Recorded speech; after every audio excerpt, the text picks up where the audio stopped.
Welcome to another episode of Tuesdays with Jakey. I'm your host, Jake Roxhoff, aka Jake Sufnerowski, and I am trying something new. I am recording outside of my beautiful mountainside palace in McCalm, Idaho. It is Tuesday, May 16th, I think. Maybe it's the 17th.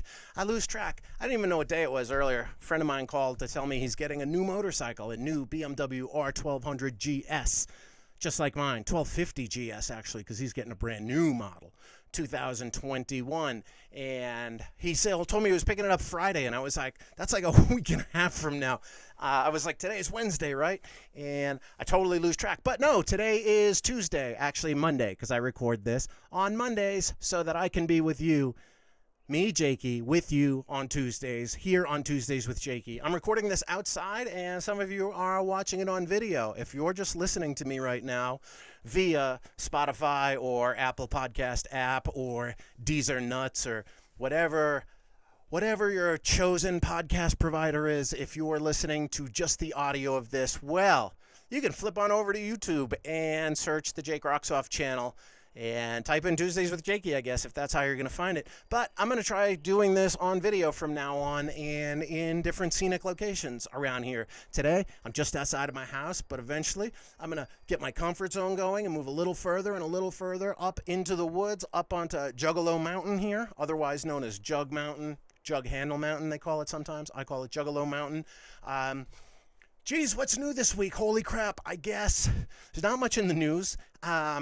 But I guess the pandemic is over, right? Masks are over. Governor Cuomo said this morning that if you are vaccinated, then you don't have to wear a mask anymore. No more social distancing. And we're going to rely on the honor system for those people who have already been vaccinated. And if you haven't been vaccinated, well, you're just supposed to wear a mask, which I don't know, man. I don't know how I feel about all of this. There's so much confusion going on for me personally and for a lot of my friends. I know, man. Like, I just got so used to the way everything was. It's weird to, like, think about going back. I was down in town today at the post office and went into the supermarket real quick to grab some apples, which were on sale for $1.28 a pound for Honeycrisp apples. Then I got one home and ate it, and I realized why they were on sale. Not the best, not organic, but $1.28 a pound is much better than the $3.99 a pound that I find crosstown. And by crosstown, I mean about 1,200 yards away at the other supermarket. But, nobody was wearing masks in the supermarket. No one was wearing masks in the post office. On Friday, I went out for breakfast to the Shore Lodge, which is the fancy hotel here in McCall. And I didn't realize until I had sat down and ordered my food that none of the wait staff were wearing masks. And I was like, oh, wow, this is weird. And then I had this waitress who I had the week before. It was my second time there, and I had such a good time because it's a hotel that's right on the lake, so you can, like, look out and see the beautiful view of the lake. And they let me stay last week for, like, 4 hours. I just sat on my laptop and worked on some writing. And the same waitress came over, and she was talking to me, and she got really close and was showing me pictures on her phone of this, like, cool hike. And after a minute, I was like, hey, it makes me feel uncomfortable that you're leaning in this close to me and you're not wearing a mask. And, man, you would have thought I had just fucking ripped an enormous fart. That lady was not fucking thrilled to hear that from me. And I was like, man, I don't know what to do. How do you exist in a post-COVID world? Like, I'm fully vaccinated. I got my second vax dose thing on, like, April 28th or something like that. So I'm, like, fully immunized. Talked to a surgeon friend of mine in Philly after I got the second dose, and I was, like, wiped out for 36 hours of fucking awful flu-like symptoms. I had a fever. I was sweating. I couldn't sleep. It was pretty rough, and from what the good doctor told me was that that's to be expected from somebody who had COVID already, and then the second dose is supposed to be the tough one. And the doctor, or the orderly nurse, whatever it was, who gave me the shot, told me that what he had seen from talking to people was that he suspects, which is everything we know about this is kind of what people suspect, but he suspected that the people who were having the roughest time with their second shot were people who probably had COVID and were asymptomatic. And something about the shot, fighting with the antibodies that are already in your body, is going to give you a terrible result. And I guess I'm glad I have the vaccine now, but I'm still not ready to, like, man, I would not go anywhere near a mosh pit right now. And, I'll be curious to see how this affects my mentality and temperament around big crowds. I think obviously it's a combination of COVID, but also just being out here, living in the middle of nowhere, as you see. I'm just out here in a fucking forest on the side of a mountain. Life at 6,000 feet. So I'm going to be quite curious to see like what happens moving forward and how I feel about kind of getting back into the quote unquote swing of things. It's not really much swing to get into around here, but trying to make friends, not having a lot of luck. I did, though, this past weekend, Friday and Saturday, I worked a construction job, a voluntary construction job for my friends up here. They have a hot tub on their deck that overlooks the valley. It's a fucking gorgeous view. And the hot tub is built down into the deck, so the level of the deck is even with the top of the hot tub, so it's super easy to climb into. And all the wood that was supporting it underneath the deck had started to rot, and the hot tub was starting to tilt. So last week they had a crane come out, and the crane lifted the hot tub up out of its little compartment and set it down very gently on the deck. It's amazing to see how cranes can do that from up close, how gently they can lay things down and how it just moves like a fraction of an inch at a time. And there were a few guys guiding it to make sure it landed in the right spot and on some support beams on top of the deck so it didn't damage the deck. And then they had a guy, this cool fucking bud named Tyler, who's fucking fascinating dude. He's lived in McCall a few years now, but he's been to avalanche school in Colorado, and he works as a river guide, and he's an EMT, and he does tons of backwood adventures and leads people out into the middle of nowhere. And he's also a carpenter, kind of construction dude. So my friends were like, hey, could you give Tyler a hand while he's here? Because they were looking after the kid. And I was like, yeah, sure, I'll make myself available. So I made myself available on Friday, and we ripped out all of the rotted wood and started rebuilding it. We used these huge, like 4-inch by 8-inch beams, and dude's total pro, was like making sure everything was perfectly level, and we were cutting all these beams, and then we had cross beams inside of that, and supports and joists and all these things that probably are normal to somebody who works construction, which is not me. Never worked an honest day of construction in my life. In fact, I grew up in a household where there were no power tools. My dad never even owned a power drill. He had like one of those old hand crank drills. That's making me think of those like old hand crank vibrators that you see at the Museum of Sex. But he had a hand crank drill, and it wasn't until I moved to Harlem in 1997 that I even pretty much operated a power tool on my own. Certainly it was the first time I ever owned a power tool. I bought a drill, and I remember my friend Nobby Bones, the singer from the old English great punk band Broken Bones, had told me, kind of like explained how carpentry works, and I'd watched him do some repairs at wetlands and stuff, and he just told me something I never forgot. He said, if you can see it in your mind's eye, you can build it. So I had a van at the time. I had bought this like kidnapper van to go on tour with Witch Records when I was selling CDs in the parking lot of the Warped Tour. It's a whole something we'll get into another time.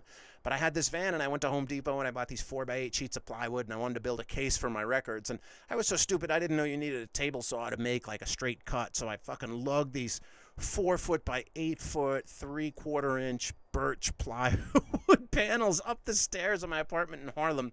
Then I had to lug them back down to try to cut straight lines, and it was a disaster with a little handsaw. My fucking landlord came out, Raymond, and started yelling at me, and all the drug dealers on the block were like, what are you doing out here on the sidewalk with a saw with like so everybody had like 200-foot extension cords to get from my apartment all the way down outside.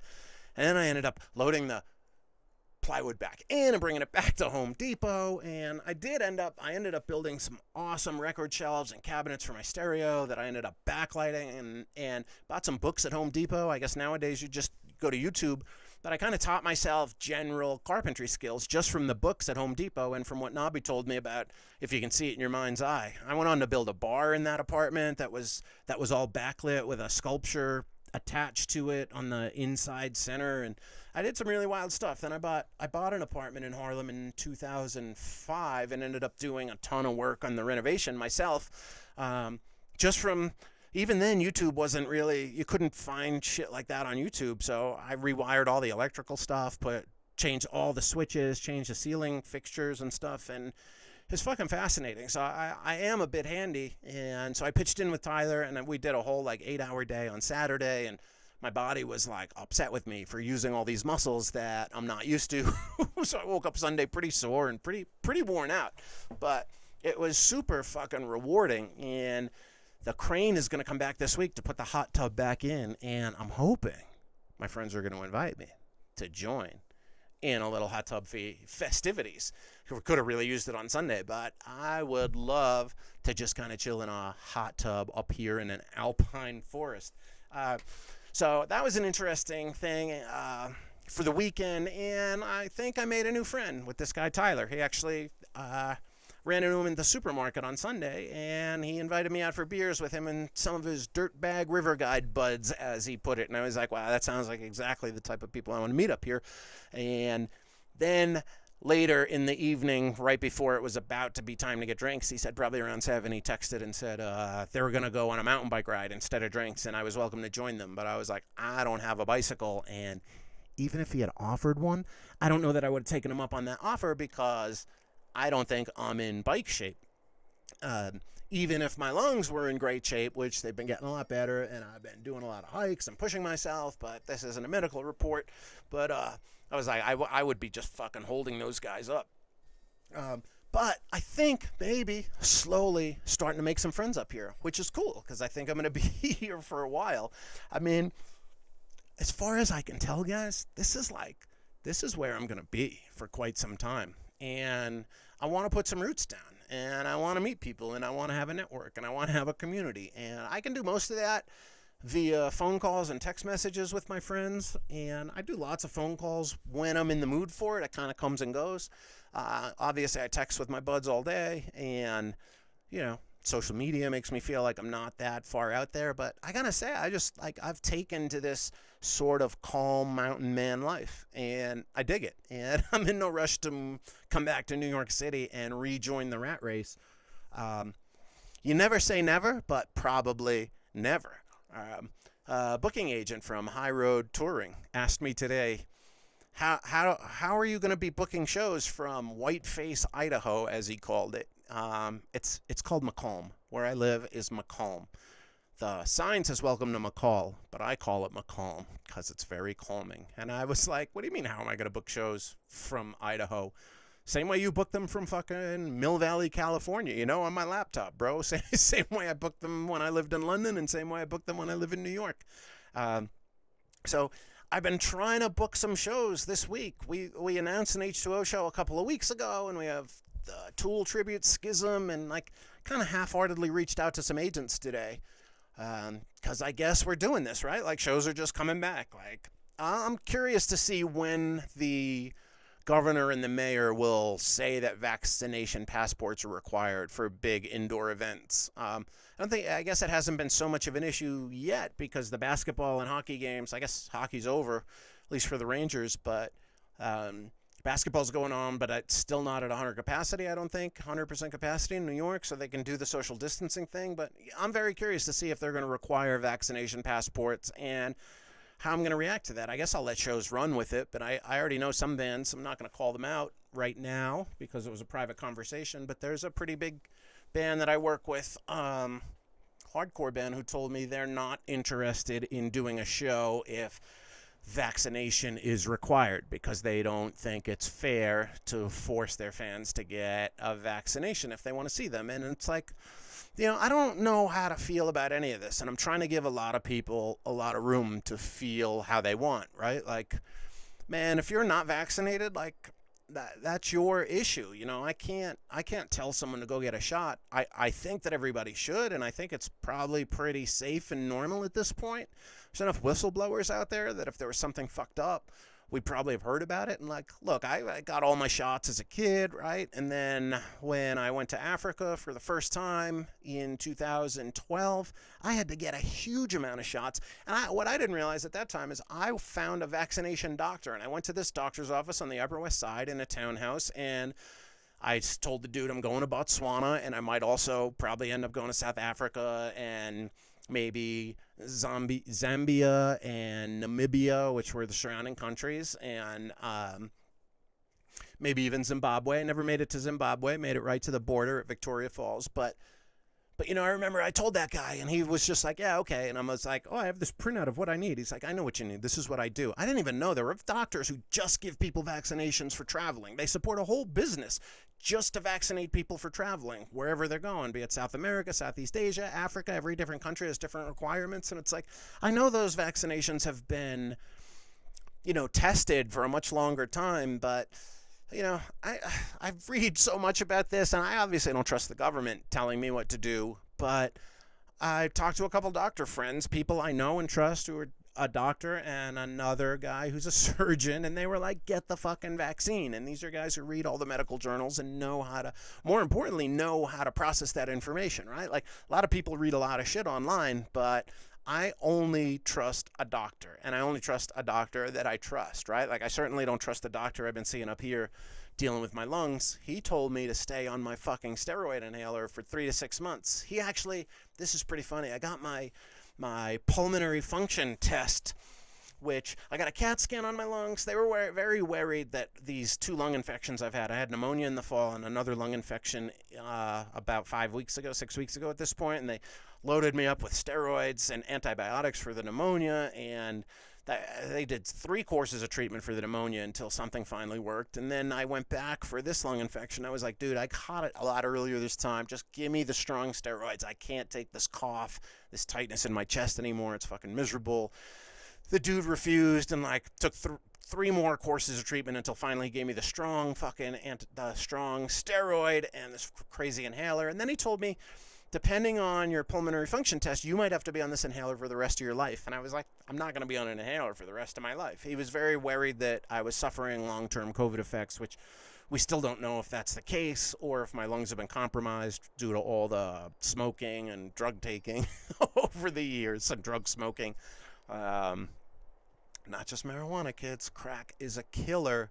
But I know my lungs aren't great, but I also know that I can get them to be great, right? They have been on and off, not good, depending on if I've been smoking cigarettes, which I did on and off for my whole life, mostly on in my adult life, but I quit numerous times. But when I started running, I stopped smoking, obviously, and especially when I was doing running for Rodney, when I ran 3 miles every single day for 366 days. Yes, a leap year in 2016. When the guy told me you might have to be on this inhaler for the rest of your life, I was like, bro, I'm not going to be. And he just kind of looked at me funny. And some doctors treat the disease, not the patient. And I was like, you're not treating the patient. You don't understand. I'm gonna make sure this doesn't happen. So I've been doing a lot of exercising and hiking and just trying to do a little more every day and push myself a little harder, because I was warned that not just from this doctor, but from my other 2 doctor friends, that if I push too hard and overdo it, my lungs might get inflamed again. So I've been really trying to stay. It's kind of like keeping a race car in a garage or a motorcycle in the paddock. Been having a hard time not going harder and further than I wanted to, but I haven't, and getting my lung capacity back, and I'm gonna keep getting it back. And when I got my pulmonary function test back, that was some crazy test, right? I had to go in this room for an hour and get hooked up to all these hoses that were going into my face and my mouth and having to do all these different breathing exercises. And eventually I got the test results back, and they emailed them to me, and it was just a fucking jumble of numbers. And I wrote back in my little app from the local hospital, this app called My Chart. I wrote back when they sent me the test results, and I just wrote back. I wasn't sure if the doctor that I had been seeing would read them, but he did, and I just wrote back, I'm going to ask you the same question I asked the universe the first time I got hopped up on the potweed, and that is, what does it all mean?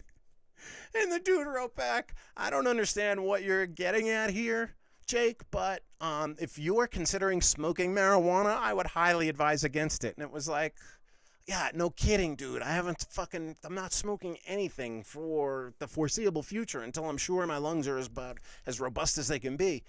And he wrote that, and I was like, man, you must have skipped all the fucking sense of humor classes in your college and grad school and med school and whatever else. But he wrote, I'd highly advise you against smoking any marijuana, and also stay on that inhaler that you're on for 3 to 6 months. Meanwhile, this inhaler is $314 a month if you don't have insurance like me. He was like, stay on this inhaler for 3 to 6 months. Like, can you fucking imagine? I'm going to spend $2,000 on an inhaler? No, thank you. And he said, you can wean off of it as your comfort level allows. And I wanted to write back. I almost wrote back, joke's on you, Jack. I've been weaning myself off this inhaler for 7 days now. At this point, I think it's been, I don't know, 10 or 11 days with no inhaler and just keep pushing myself further and further. And I've cut out most dairy and bread and processed sugar from my diet, because those are all things that can lead to inflammation in the body and obviously in the lungs. So I don't want to deal with any of that fucking bullshit. And it just leads me back to vaccinations and telling people what to do with their health. Like, everybody's just got to do what's right for them in this situation. I know it's easy to say, like, everyone has to get vaccinated, herd immunity. Like, I don't know, man. I can't tell someone to take a shot, but I can also understand that, like, I couldn't play soccer in fucking middle school or whatever without tuberculosis shots and polio and measles and whatever the fuck else they give you as a kid. So I can't really tell people to get vaccinated if you're vaccine hesitant. Like, I mean, I get it, man, especially if you're a person of color. They've had bad experiences over the years with doctors and the government telling them what to do to their bodies. But I gotta say, I wish I had waited to get my vaccine, because now they're giving out prizes and shit, right? Like, I want a free box of Cracker Jacks or a fucking Metro card. Almost made me consider next time I'm back in New York, like, I want some fucking fries from Shake Shack or whatever. Like, can I just go get the Johnson & Johnson vaccine if I've already had the Moderna? And I haven't really found out, like, what's the deal? I've got Moderna in my blood now that's altered my DNA. Like, what's the deal if I decide I want to go get the Pfizer vaccine or the Johnson & Johnson? Am I going to be extra protected? My surgeon buddy told me after I got the vaccination and got through my fucking, my fever, sweats, and all that, he was like, this is why I love him. He was like, man, you're super immune now between the antibodies you already had and the vaccination. You can go back to licking toilet seats again. And I was like, dude, I've never licked a toilet seat. I don't think. I'm almost positive I've never licked a toilet seat. I've done coke off toilet seats, of course. I don't think I've licked one. But I don't know. That makes me think now. I mean, I should, right, at some point. But it'd have to be like a prostitute's pee on it or something like that. Like, otherwise, what's the point of licking a toilet seat? So, yeah, I guess we're getting back into booking shows, but I gotta say, I'm gonna be very conservative this year, because I'll be curious to see, A, if the shows happen, and B, what the demand is gonna be like. And everyone says there's demand now, but, like, once you get back into the flow of it, and once Irving Plaza and Gramercy Theater and Bowery Ballroom and Brooklyn Bowl, like, once all these venues come online, they're going to be jam-packed with concerts, and ticket prices are all going up. I know a lot of venues are raising their expenses. I found out Live Nation, especially at Irving Plaza, is adding a $1,000 COVID cleaning fee to their expenses, which that's an extra dollar a ticket that's going to get jacked up. Plus, the expenses have just gone up because time's marched on, and everyone wants raises, right? Staff wants raises. I plan on giving my team at Rocks Off raises, of course, and I think everyone's going to need some sort of raise to come back to work, and then you add a COVID cleaning fee on top of that, which is just like, that's just crooked, man, because, like, if you were cleaning the venue anyway, like, you got to clean it the same way. There's obviously no scientific evidence that this disease now is traveling on surfaces, right? So, like, I mean, that's just a kind of scumbag move. I actually offered the folks at Irving Plaza $950. I was like, I'll clean the room for $950, which would really just be me in, like, a Mylar suit reflecting. I suppose I just have 2 UV lights and shine them off of my own Mylar suit and just spin around in circles until I got dizzy and be like, okay, it's all disinfected. But I'd certainly do that for $950. But when you got to consider that, like, all the venues' expenses are higher, they've all got to try to make back all the money that they lost by being closed for this long. And, of course, a lot of them got PPP and grants and loans and all this kind of stuff.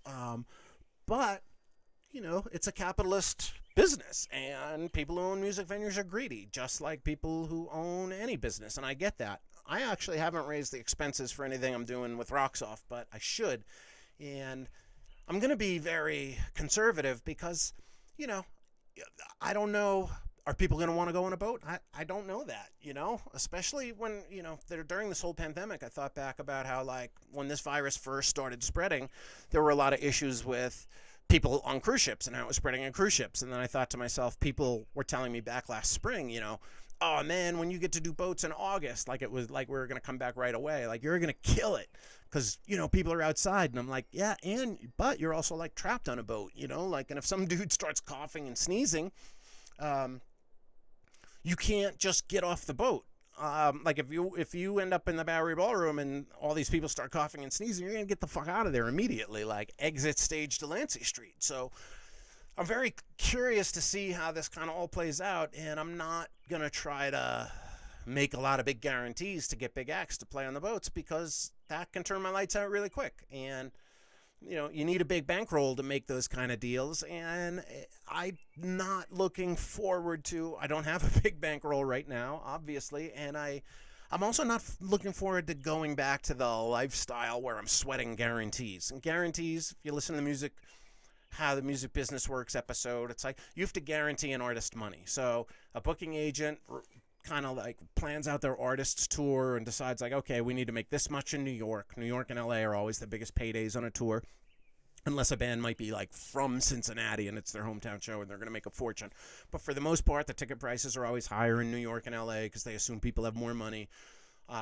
So they want more money, a bigger guarantee, and I have to guarantee the artist a certain fee. And then if I don't sell enough tickets to make up for that fee, plus whatever I spend on marketing, plus the staff and the costs on the boat or whatever venue I'm doing, if I don't make that money back in ticket sales, then I lose money. And I found in the past, the more I try to like shoot outside of my comfort zone and book bands that I'm not super familiar with on a business level, the more often and likely it is I'm going to get taken advantage of by an agent who is like, oh, the Gramercy is only offering us $5,000. Let me see if I can get $7,500 out of Jake, and rocks off. And sometimes I see that coming, and sometimes I don't. And you make emotional decisions. If it's a band you like and have liked for a while, you hope you can make it work. It's kind of like playing cards. You kind of can see what you have in your hand, but you can't see everybody else's hand.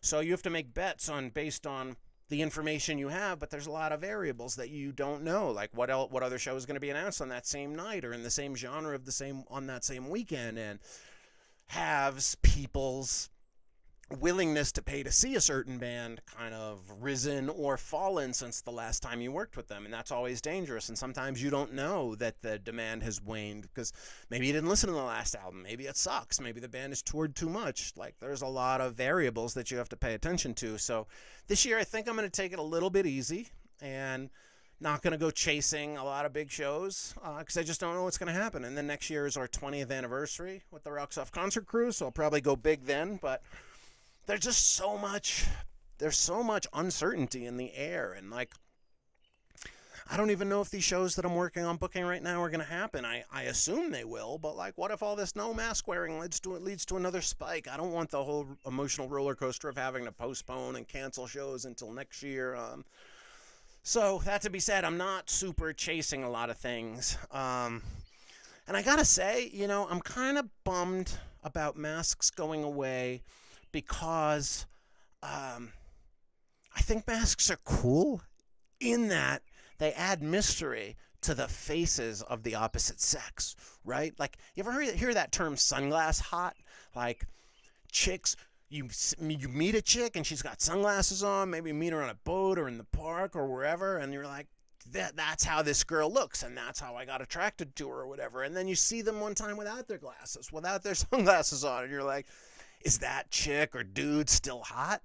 And it adds a little air of mystery, which I think is nice, especially in this day and age of social media where we can stalk someone online. It's like, to not know exactly what somebody looks like is kind of cool. So on that completely superficial level, I kind of would like to see mask wearing continue for a while. But I'm also very, I guess, nervous is the word, about whether or not, like, mask wearing will, like, am I now a snowflake if I wear a mask?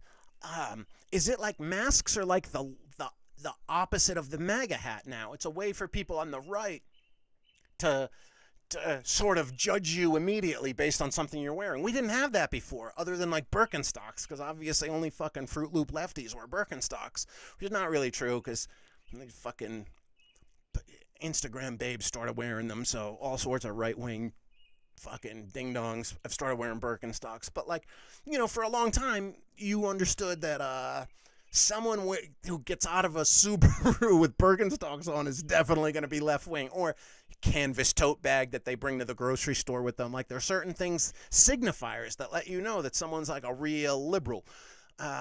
But now masks are going to be that thing. Like, I don't know, when I go into town now, like in a town that's overwhelmingly conservative, am I going to be able to make friends if I wear a mask when I go to the grocery store and shit? And I guess it's like, well, who cares? Because if someone doesn't like that I have a mask on, then I'm not sure that I want to be friends with them. But also, I just want to be friends with everybody, man. And like, political affiliations are so fucked. And like, just because someone likes or supported Donald Trump or even still supports them, I have a hard time holding any of that stuff against people nowadays. Like, I think they're totally off base and not right, but obvious. But like, I've said this before. I said it a couple of months ago on this podcast that, like, man, like, most people are just people. And of course we all have our political opinions, which tend to get stronger as we age. And I'm 47 now, and I don't even know when I started paying attention to politics. Basically, I mean, kind of around the time Obama got in. But I mean, I always hated George Bush and obviously Ronald Reagan. But like,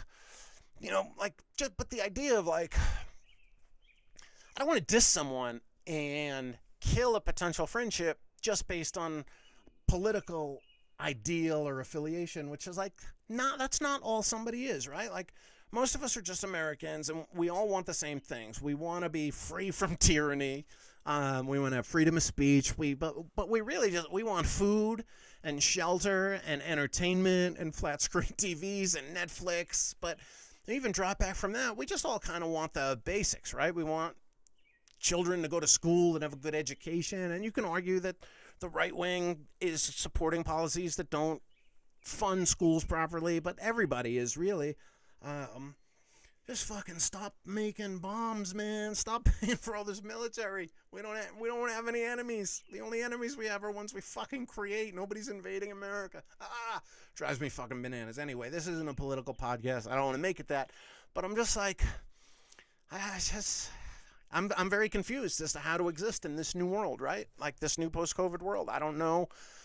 It's a feeling out process for all of it and how we're going to react in certain situations. And, you know, I want to see people keep masks on for a little bit longer. And, maybe that makes me a fruitcake. I don't know, like if you watch The Social Dilemma, that documentary, it kind of absolves a lot of right-wing people from certain amounts of blame, because it says that you're programmed based on what you click like on social media and what you watch on YouTube. It feeds you more of that. But like, I'm just as guilty of that, right? Like, I read all left-wing shit. So I'm constantly bombarded with the shit from social media and news sites that tells me that I'm right. And maybe I'm fucking totally wrong. Maybe these people who are like COVID deniers, like, maybe it's just the flu. Like, I'm not saying it is, but who the fuck knows, man? And it makes, like, if life wasn't hard enough and confusing enough pre-COVID, like, it's just gotten worse, and I don't see it getting any easier anytime soon. So I think that's all I got to say about that. Other than, like, fucking free Palestine, man. If you're on the side of the Israelis, like, it's so different. Like, the Zionists and Jewish people are so different. Like, I have nothing against Jewish people, man, but these Israelis trying to exterminate the Palestinians, I gotta say it, I can't keep quiet, but that's just such fucking horse shit, man. Man, if there was a fucking demonstration or a march going on up here in McCalm, I would be the first one there. Maybe I should lead one. Maybe. I don't know. I don't know that anybody would even fucking understand what I'm up about here. Maybe there's some in Boise. I should look that up. But I'm going to move on a little bit. I'm going to tell some stories, some music business stories, because I feel like nothing exciting happened this week, which is obviously patently false, because weird shit happens to me. Like, I'm just some sort of fucking magnet for weirdness. And I'm sure there's been weirdness that is not coming to the top of my mind right now, but I had therapy this morning, so I got most of that out. A lot of it anyway. But I'm going to give a shout out to my boy Stucky Generic. Generic? Anyway, Stucky is a friend I have made during the pandemic, who just reached out to me randomly and was like, I would like to do a piece of mosaic art of you. And I'd like to do it of image from you playing in Tragedy, which Tragedy is the old band I used to be in, which was a heavy metal tribute to the Bee Gees. And he's a Tragedy fan, and he had done one of Phil, who I was in the band with for a long time, and just reached out just completely out of the blue. And was like, I'd like to do a fucking mosaic of you, and he did, and it's fucking amazing, and it's on my Instagram. You'd have to scroll back to like last year at some point. I think he did it while I was still in New York, I believe, or he started it, and then he finished it while I've been in McCall. So yeah, it was certainly within the last year, but I've never met Stucky. But we have a bunch of mutual friends. He's met a bunch of friends of mine at Jazz Fest, and he told me, oh, I know this guy and that guy, and like we've just been chatting online, and Stucky's the fucking man. I got a shout out. I hope I'm not blowing up your spot, Stucky, but Stucky donates $5 every week for this podcast, and always puts a note with something I've talked about in the podcast. And if you like this podcast and you'd like to support it, now is a good time for to remind you, you should be more like Stucky. I mean, $5 a week is nothing, right? You're a big baller out there. You probably still have a job, fucking trust fund, however it is you get by. Like, slide a little cheddar my way, man. If you're getting an hour of entertainment every week, you can Venmo me at Jake-Sufnerowski, or look it up with my phone number, 917-443-7615, which you can also use to text me anytime you want. You can even call me. I might pick up the phone if you're already in my phone. If you're not in my phone automatically silences you, which is fucking great. So if you're trying to get in touch with me, text message is the best way. And if you want to donate some money like Stucky, you can PayPal as well, jake@rocksoft.com. And you can also use jake@rocksoft.com to send me an email. I'd like to start an advice section of this podcast. So if you are struggling with something, whether it be addiction, depression, watching too much porn, you want to relationship advice, you want motorcycle advice, whatever, send a question my way. Do it through social medias or jake@rocksoft.com. And best way to do it, I would say, would be to send me a voice memo that I can then put into the podcast, and people can hear you ask your question, and then I can answer it. But Stucky, anyway, him and I were texting last week, and he asked me if I was at Woodstock 94, and I said no, I was at 99, and he explained to me that he was up there selling like the Woodstock Gazette or something, that his cousin had gotten the contract to print all the like programs for the Woodstock 94 festival, and he kind of described like the scene, the mess it was, and just the fucking base level of humanity that was on display there. And that was the year with all the crazy mud, right? And Green Day was throwing mud around, and Nine Inch Nails got covered in mud, which turned out to maybe be like shit from the porta potties and whatnot. And it was like, that was just a sign that our world had changed, right? That was only 25 years after the original Woodstock of 69. And Stucky was telling me about that, and it made me think about my Woodstock 99 experience. And that summer, I guess it was like September, Labor Day weekend, something like that Woodstock 99 happened. So that was the 30-year anniversary of the original Woodstock. And just on a whim, Peter Shapiro called me one morning, and he was like, Jake, let's go to Woodstock, like today. And he had a car that him and his brothers shared that was down at Pier 40, which is Houston Street and the West Side Highway, that huge parking garage down there that has a soccer field in the middle of it, and that had the trapeze school for a long time on the roof. And he was like, meet me down there in an hour. So I came down from Harlem, met him there, and we fucking drove up to Woodstock 99, whatever fucking bumfuck town that was in. We got lost on the way there. We ended up like having to stop at a casino for directions. We didn't print out maps. We were just like, how hard could it be to find? And we stopped at a gas station and looked at a map, like, oh, if we keep going that way. And so we were all turned around. We ended up at, I think it was the Turning Point Casino in Turin, New York, where we stopped to ask for directions and found out we were a few hours off. And this was the pre-Woodstock night. So I think the festival was like Friday, Saturday, Sunday, and we got up there Thursday night. I think that was it. And Strange Folk was playing like the pre-show, like it was like the pre-event for people who had shown up to camp, and the whole thing was being shown on pay-per-view, of course, because it was 1999.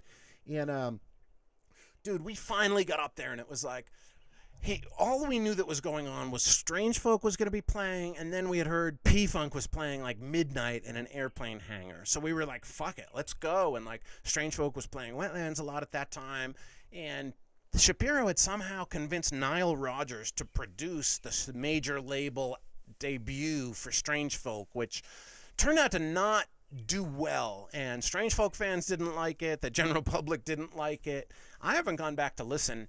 That was a very peculiar choice, but Shapiro's always had peculiar choices for pairings, as I'm sure you know from the Jammy Awards over the years and stuff he's put on at the Cap and stuff, and getting different people to sit in, like when he got Hanson to sit in with Bob Weir at Wetlands. But I don't know what made him or anyone think that Nile Rodgers was going to be a good producer for a band who was not known for being funky. Strange Folk, if you don't know, was like an acoustic pop jam band.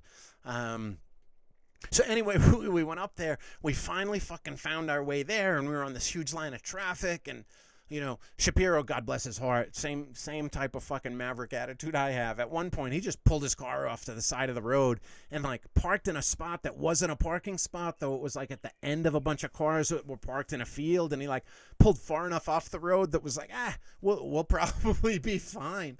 And we just left the car and fucking walked onto the site because we were sick of sitting in the car and sitting in traffic. And we finally found the stage Strange Folk was playing on, like, right as they finished. And we got to say hi to them and shit. And then someone backstage gave us acid. And we were like, this is going to be fucking great because we're going to go see P-Funk. And we, like, asked where the airplane hangar stage was. And someone was like, oh, all the way over there on the other side. So we started walking on the other side of the festival grounds. And the fucking acid started to kick in, and we could see way off in the distance the stage they were playing on. And as we got closer, the lights were like shining and going in all different directions, and we could hear the music, and we're like, fuck yeah, P-Funk, we're gonna see P-Funk tripping up at Woodstock. And then as we got like really close, it fucking dawned on us that there was no one playing in this airplane hangar. And there were just some work lights on. But we had, like, convinced ourselves from the acid and the level of excitement that there was this whole P-Funk show going on. And then we got there and we're like, this isn't happening. And then we're like, fuck, we got a head full of acid. It's like 1 o'clock in the morning. And like, Jesus Christ, this is going to last a while. So then we just started wandering around the grounds. And at a certain point, like, there were all these gravel pathways led through the campgrounds. We're walking through the campgrounds. And then before we knew it, it was like, it was bedlam, and it was scary, and it was dark, and these groups of dudes were surrounding women and screaming, show your tits, and chanting it, and like, chicks are trying to get water, and dudes are like, we won't give you a bottle of water unless you take your top off. And we're like, this is not cool, man. It was so not cool. And we were starting to get freaked out. So then we just started wandering around on the grounds. And at one point we laid down on this gravel pathway, and we were like playing in all these rocks, and the rocks were shaped somehow that we thought they were shrimp, and we thought they were crustaceans. So we were like playing with the crustaceans. And to this day, dude, I can just text Shapiro and just text crustaceans, and he'll fucking write back with condice, which is like a private secret word we made up back in the day too. But like, you know, you develop fucking relationships, man, on a head full of acid with somebody, especially when adverse circumstances come up and you got to make the best of it. So, yo, if you're in your 20s, I would highly advise taking some acid with your friends and getting into some fucking trouble. Get yourself into a situation you're not sure how you're going to get out of while on acid, and you're going to be bonded for life. So that happened to me and Shapiro. If you ever see him at a show, next time you see him, say, Jake says crustaceans. Or just go up and say, crustaceans. He'll know exactly what the fuck you're talking about. You try that shit with Shapiro. His eyes are going to be like, he's going to be so fucking bugged out if you say that to him. I'm not going to mention to him that I talked about this on the podcast. I hope he doesn't mind. Pete, would you mind? I should call him right now. Pete, would you mind if I talked about crustaceans?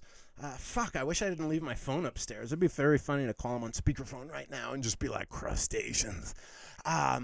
So we just had to get the fuck out of there. And we just started wandering around, and then we wandered to where the main stage was, and we got right up against the railing right as the sun was coming up, and we're kind of looking around, and we met all these kids who would like set up their campsite and then just came and camped at the railing so they could be front row for the entire festival. And I would assume they were just going to be peeing on the fucking ground and shit for the whole day. God knows if they had water and how hot it got.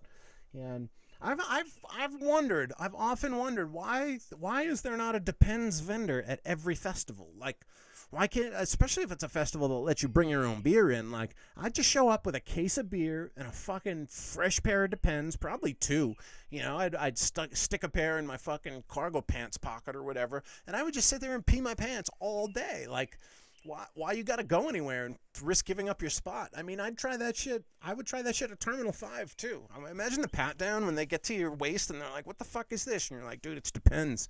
Plan on drinking a lot, and I'm not gonna lose my spot against the rail once I get it." Would Depends like to sponsor this podcast? Anyone out there knows anyone who works for fucking Procter and Gamble or whoever the fuck sells those things? Let me know. We could use a sponsor like Depends.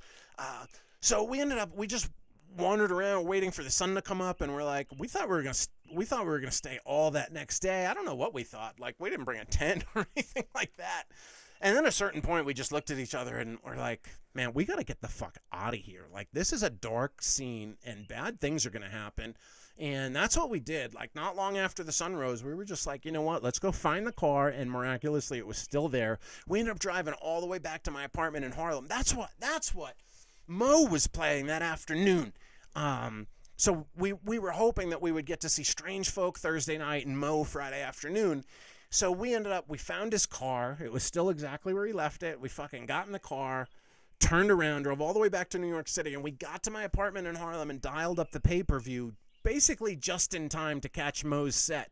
And we sat there and we were watching it, and then we watched a couple bands after it, and people were breaking things and setting things on fire, and that was the year Limp Bizkit, Fred Durst did that song Break Shit or Break Something, and Bedlam, all hell broke loose, and he was crowd surfing on a piece of plywood that they ripped down from one of the fences, and we were just kind of looking at each other like, holy fuck, I'm so glad we're not there. And so Stucky knows what the fuck I'm talking about, and like I said before, be more like Stucky and donate to this podcast. But, you know, then they didn't try another Woodstock for a long time, and then obviously they tried one in 2019, which would have been, Jesus Christ, how old am I? Shappy and I were there, that was 25 years ago? No. Right, that was the 20th anniversary? So I guess this would have been the 40th anniversary? 2019? 69? Wow, is that 50 years, though? 69 to 99? Oh, so it was the 30th and then 20 more years. Holy fuck, man. Jesus Christ, do I have COVID long-haul brain fog? No, I can't believe that I'm fucking 47 years old and that I did so much shit already. And that even at 27, I was out doing that kind of mayhem. I remember in 1989, which was the 20-year anniversary of Woodstock, I ended up, during the anniversary, August 17th, 1989, my first ever trip to New York City, I ended up falling off a roof of a building and ended up in the hospital for 10 days. Again, that's a story for another time that I will break out. But, yeah, I fell off the roof of 322 East 94th Street and broke my third and fourth lumbar vertebrae and all the ribs on my left side and a periorbital fracture, which is your eyebrow bone. I remember that was Woodstock's anniversary because the Woodstock movie was playing on TV before we went up to play hide and seek on the roof, because that's what you do when you're 15 years old.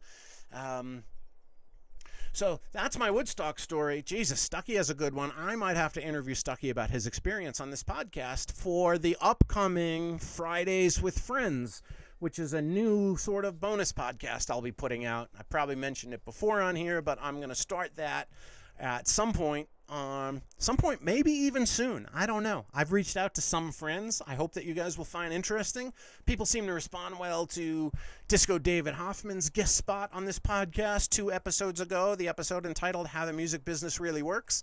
That got phenomenal response, which is why I keep telling music-related stories now, as opposed to when this podcast started, which was just me rambling about having COVID and chest infections and whatever the fuck else I got up to up here.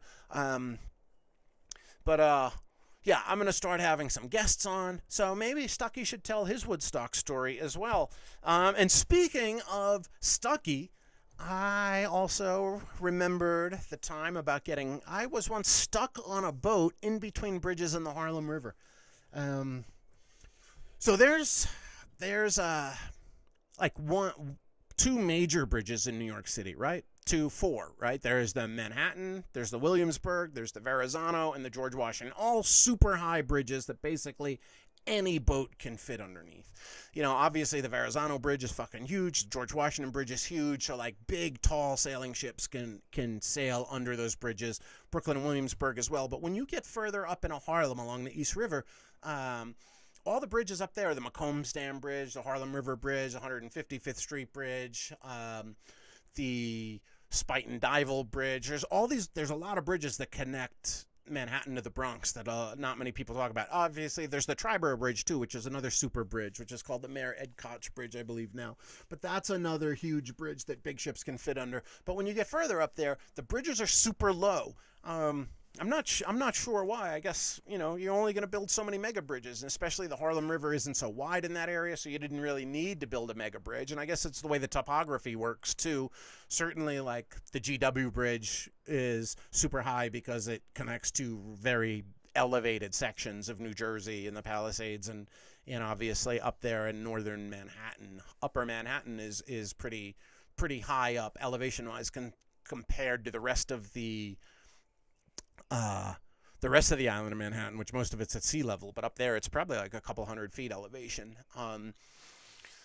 So up in those bridges, the reason why most boats don't go around the Isle of Manhattan, like when we started the Rocks Off cruise a long time ago, people would ask like, oh, does the boat go around the island? And I always said no, but then I never really understood why. And I remember asking one of the captains, I was like, can we just go around the island? And the captain was like, you don't want to. There's really nothing to see up there. And it's pretty much true. For the most part, above 57th Street, that's where all the skyscrapers pretty much stop. And the skyline there's not a lot to see.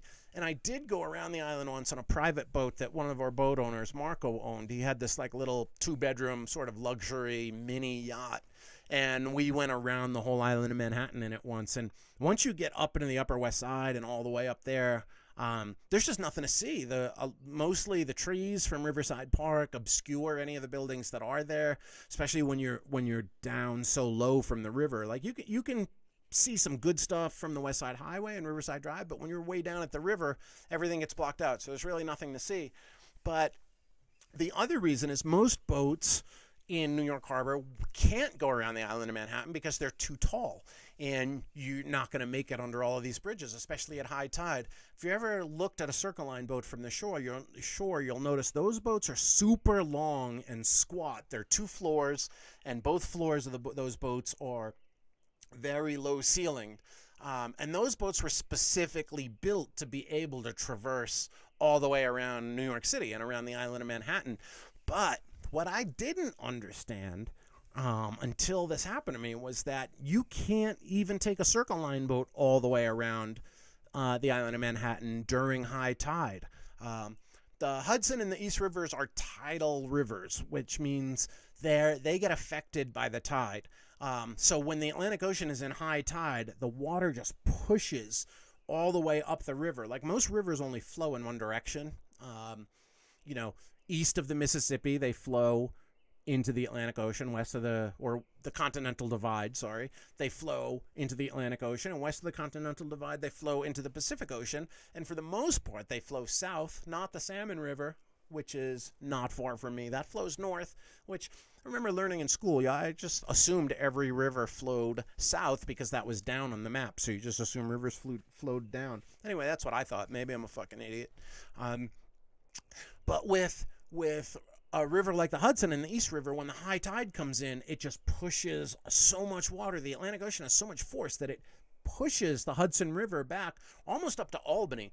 All the way up to Albany, the water is still brackish, which is a mix of fresh water and salt water. So it's really controlled by the tides, and that's why the tides change in the Hudson River. Sometimes the tide's going one way, sometimes it's going the other way, and I learned a lot about that based on, like, where are we going to go on this trip? And the captains would have to decide, like, we want to try to time it so that when possible, when you leave, you want to try to go with the tide down to the Statue of Liberty, and then you want to try to catch the tide back, if possible. Sometimes it's just at a standstill, obviously, the way tides work.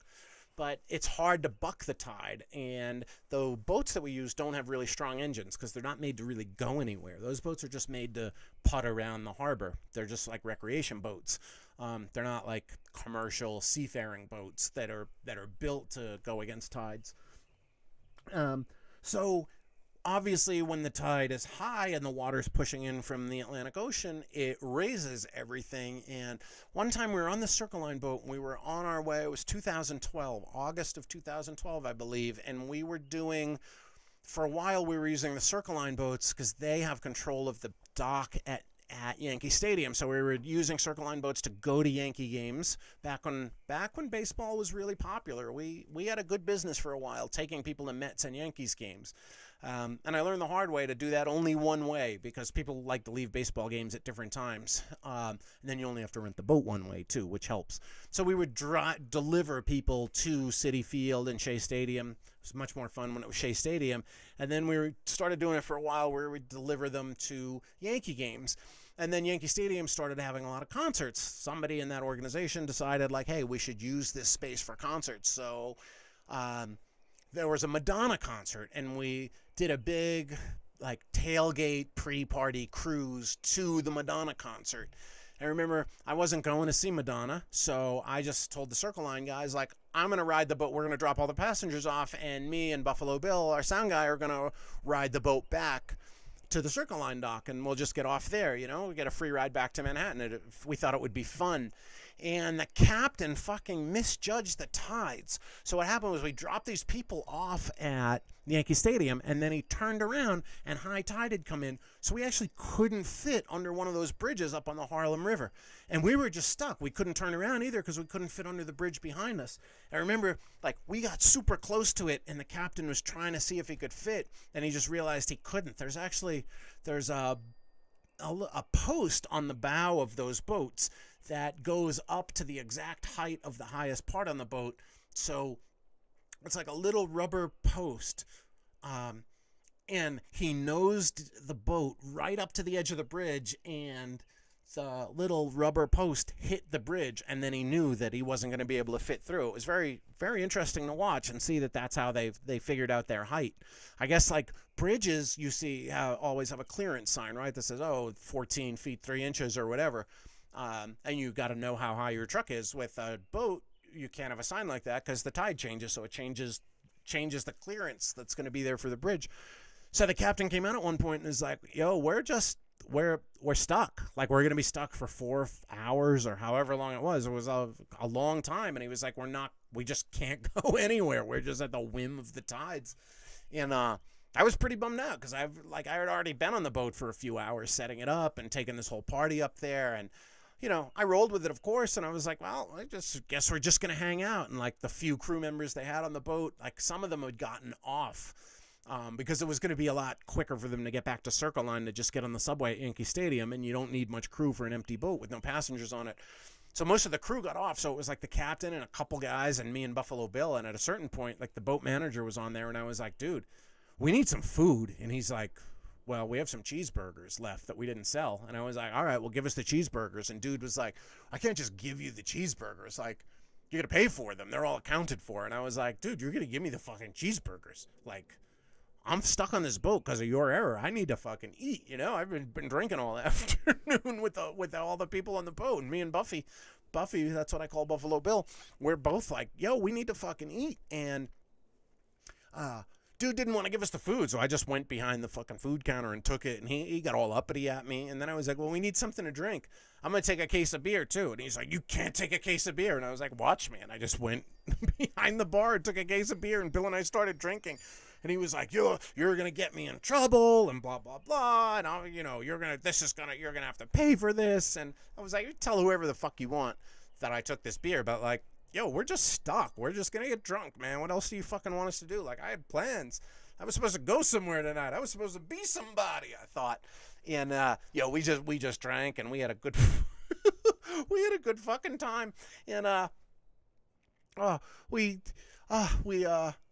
just drank all fucking afternoon and into the night, and the boat finally got back to Circle Line, and we got off the boat. And I remember there were some stressed calls that I was overhearing between the captain and the people at Circle Line because they budget their boats out, right? So that boat was supposed to do a turn and burn, turn around, like drop the passengers, turn around, get back down for whatever other cruise it had next that evening. So they had to end up canceling a cruise, and God knows how much money that cost them, the whole fucking fiasco. And I never heard a word about it. Not surprisingly, I never heard a word. I did get a call from the charter guy there, Lewis, who, God bless his heart, fucking great dude from Newark who loved DJing house music. He was my charter guy for a long time there. I used to bring him lunch and shit when I was in the neighborhood, keep him buttered up. And Lewis fucking retired with some kind of pension because I guess they treat them really good at fucking Circle Line, and which is why their boats are so expensive to rent. But that's fair, man. Like, I'd much rather have to charge a few more dollars for a ticket knowing that the people are being super taken care of and they got pensions and shit like that. But Lewis is now retired to Puerto Rico, where he's just being a house DJ on the beach or whatever it is you do. Man, I hope he's okay. I got to look him up. Luis Gobetta. I'm going to look him up on Facebook and make sure they didn't get fucked by the hurricanes and shit. So that, I guess that about does it. That wraps up this hour of Tuesdays with Jakey. I hope this outdoor thing was a success. I know I didn't look at the camera a lot for those of you watching the video, but I kind of don't look at anything. I'm used to doing this podcast not looking at things. I just kind of vibe, and I'm just looking at this beautiful forest around me, and man, it's fucking chill up here. If anyone wants to come visit, I urge you to do so. But you can't stay with me. I'll tell you straight up, I don't want people staying with me. I got a one-room cabin up here, and unless we're fucking, you're not staying. And if we are fucking, like, there's a good chance I'm going to actually get a hotel anyway. But yeah, if anyone wants to come to Idaho this summer, I'll show you around. I'll give you a little rocks off adventure. Maybe we'll rent some motorcycles. Well, you can rent a motorcycle, but, you know, hey, fucking fly to Boise. It's only 2.5 hour drive from there. Oh, man, my friend who lives up here for years, he moved up here in 2007 and was coming up here for a while before that. And he used to tell me all the time, you got to come visit. You got to come visit. And I was like, wait, where is it again? Wait, I got to fly to Boise. Then, it's called Boise, by the way. It's not Boise. If you say Boise, people know you're from out of town. It's like saying Houston Street. It's Boise. So he was always like, you got to come visit. You just fly to Boise and then drive 2.5 hours north into the middle of nowhere. And that's where we live. And I was like, you're out of your fucking mind. I'm never going to do that. And then I finally did. And now I'm like, I'm never going to leave. So if you want to change your complete lifestyle, you know, just come out here and visit. And I guarantee you'll be packing up your apartment, putting your shit in storage or in a U-Haul truck, and also trying to move to McCalm, Idaho. So yeah, come visit. Short of that, like, smoke some meat, you know? Smoke some speakeasy meats who are just celebrating their 1-year anniversary. You've heard me talk about them a lot in the past, and I'm going to talk about them a lot more in the future, but they're kind of our sponsor, Adam Bauer, the most proficient meat smoker this side of the Continental Divide, or the other side, because that's where he is. They call him Truck Stop Bauer. They call him Bathroom Bauer, really. Glory hole Adam. No! He smokes amazing brisket, amazing chicken, probably pork. They tell me brisket is made from a cow. I still think it's made from a pig. I don't know why. They wouldn't sell it at Katz as if it was, right? But imagine, why don't they ever put cheese on pulled pork sandwiches? That's like the most unkosher thing you could do, right? Dude, if I was a Palestinian, I'd be throwing fucking pork sandwiches over the fucking wall. It's not funny, Jake. Anyway, yeah, buy some speakeasy meats. It's all beef. It's all kosher, whatever. Don't put cheese on it. You don't have to bury your plates in the backyard. But if you go to speakeasymeats.com, use the code Jakey for 30% off your order. Thank you, Adam. He sent me out another huge box of meat today, so that means people have been ordering. That's kind of how our arrangement works. I wasn't looking for a sponsor for the podcast, but he's a listener, and he sent me a big fucking box of frozen meat one day, and then I just started talking about it on the podcast, and then he texted me and was like, hey, I should give you a discount code, and that's how this all happened. No cash changes hands, not yet.